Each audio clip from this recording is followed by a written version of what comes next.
Добро, мене ми е особено драго што утрово заедно со постојаната представничка на UNDP во Македонија, господја Луиза Винтон, сме дел од вториот циклус или втората група на селектирани учесници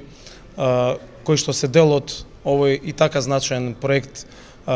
и за граѓаните, и за земјоделците, но и за Министерството, и затоа сакавме од блиску да се запознаеме, а меѓутоа и имавме и ќе продолжиме разговори со UNDP како овој успешен систем кој што е направен и успешна пракса во Преспанскиот регион, а сега се однесува и на агроеколошките мерки во делот на сливот на реката Струмица, каде што се вклучени повеќе општини, тоа се и Струмица, и Радовиш, и Конча, и Босилово, Василево, Ново село, еден исклучително значаен регион. Исклучително сме благодарни на ангажманот на UNDP за тоа што го направија и во Преспан, но и за овој систем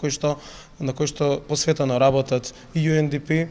но и експертите во овој регион, и затоа сакавме од блиску и да се запознаеме, но и од аспект на носењето на нашата национална програма за земјоделство и рурален развој, која што беше усвоена на последната владина седница, каде што се предвидуваат и низа агроеколошки мерки, особено во делот на заштитата од климатските промени и многу други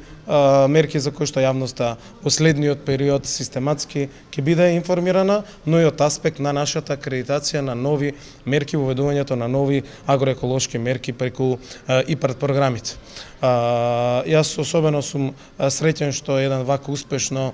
дефиниран систем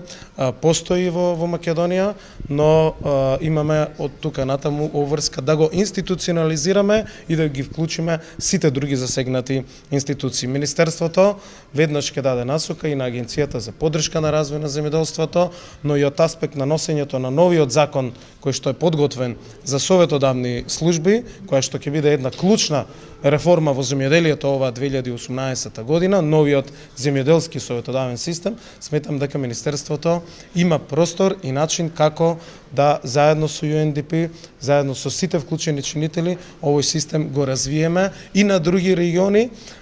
и да особено од аспект заради тоа што ги видовме и уочивме резултатите кои што ги имат постигнато во Преспанскиот регион. Станува збор за резултати кои што се видливи, како што тоа го потенцираше и господјата Луиза во секој еден аспект на земјоделците, затоа сметаме дека овој така наречен инструмент или систем неопходно е државата да се вклучи со целосна поддршка, да биде институционализиран и да сите заедно направиме